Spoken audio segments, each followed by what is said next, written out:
En levant les immunités de Joseph Kabila, le Sénat a autorisé les poursuites contre l'ancien chef d'État. Une décision qui divise la classe politique congolaise entre soulagement, applaudissements et prudence calculée. C'est une onde de choc politique qui traverse les institutions. L'ancien président accusé de trahison, de crimes de guerre et d'appui à une rébellion est désormais dans le viseur de la justice militaire. Mon intervention était axée sur les dispositions de la loi protégeant les anciens présidents de la République élus. L'article 7 et 8 parlent du statut pénal de l'ancien chef de l'État ou de l'ancien président de la République élu. Et l'article 7 parle des actes posés dans l'exercice des fonctions du président de la République. L'article 8 parle, lui, de actes posés en dehors de l'exercice de ses fonctions.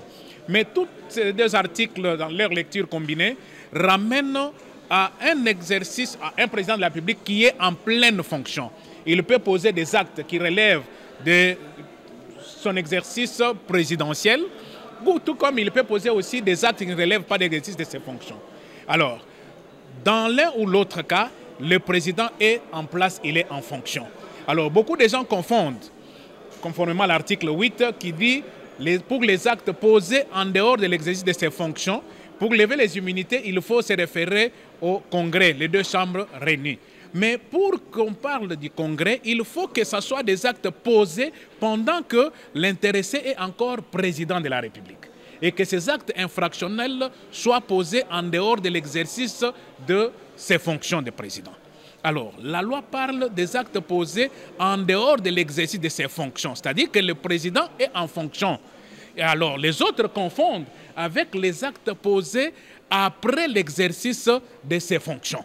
Alors, il fallait faire la nuance entre les deux incises, les actes posés en dehors de l'exercice de ses fonctions, se distingue des actes posés après l'exercice de ses fonctions. Ici, il s'agit des actes posés selon les réquisitoires de l'auditeur général.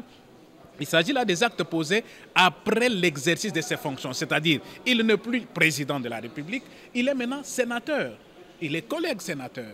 Et pour les actes infractionnels, entre guillemets, posés ou après l'exercice de ses fonctions, alors qu'il est sénateur, c'est notre chambre, c'est le Sénat qui doit analyser les réquisitoires de l'auditeur général. Et donc, sur ce point-là, il y avait trop de confusion. Les autres disaient qu'il fallait que ça soit traité en Congrès, alors que ce qui est traité en Congrès, c'est pour les actes infractionnels posés en dehors de ses fonctions, alors qu'il est encore président. Merci. Merci.